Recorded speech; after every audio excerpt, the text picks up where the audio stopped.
Hey, my name's Lachlan. I'm a Bachelor of Commerce student majoring in Finance and Accounting here at the University of Melbourne. COVID-19 has caused a bunch of issues for businesses and individuals alike.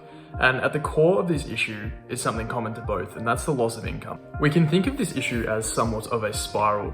Individuals like you and me are told to stay at home, meaning we can't go out and buy our lunch, we can't buy a movie ticket, which means businesses are starting to lose their income. Now, if businesses don't have an income, it means they can't pay their employees. And if employees don't have an income, then all of a sudden they're not going out in the first place to spend. And so this pressure on the individual income means that spiral continues. The good thing is there are a series of short-term supplements, we'll call them, to income that are available. And we're going to run through a few of those now. A few examples of these short-term solutions include university support funds, government payments, as well as state government rental assistance packages. Universities, like the University of Melbourne, have put together funds for students who are really struggling financially during this time. And that includes funds specifically for technology, so for instance for students who don't have access to a computer or internet at home. Similarly, government payments like job seeker payments for those actively looking for a job and job keeper payments for those who have lost income due to COVID-19 are also available, and that's along with payments already existing like Centrelink or Youth Allowance. In some cases, you might also be entitled to up to $2,000 of rental assistance from your local or state government.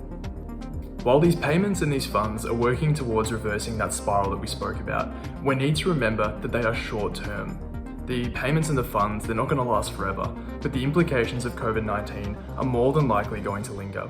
So now, more than ever, we need to ask ourselves a very pertinent question. What can we do today to prepare ourselves for tomorrow? Hi, I'm Barbara in my final year of Commerce at the University of Melbourne, majoring in Finance and Marketing. COVID-19 is having a huge impact on our lives and the repercussions will be lasting. And so the question we ask is, how do you prepare to be able to generate income tomorrow? We think that there are 3 things you should be doing today. Reflecting, upskilling, and finding alternative sources of income from a long-term perspective. So the first part of this is reflect. Obviously the world is changing, but possibly you are too. It's not uncommon for a major disruption like this to rethink what we're doing. So here are some things to ask yourself. Am I heading in the right direction? Have my priorities changed? What do I want for my future? When life was on hold during isolation, what did I find myself thinking about or wanting to do most of the time? All this downtime is giving us a great opportunity to start upskilling, or some of us are trying to learn a new instrument and finally getting on top of our fitness. Why not try and learn a new skill that will help you explore your passions and make you more employable?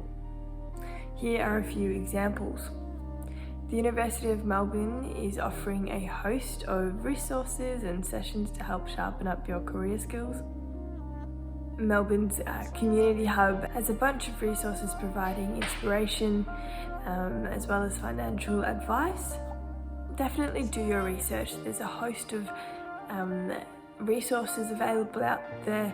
There's definitely something, whether that's formal or informal, education that you can use to upskill for the future.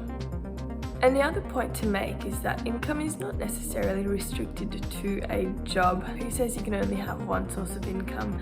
Some other sources of income you might want to explore include investing, starting a side hustle, or simple things like chatting to your bank about securing the best interest rate.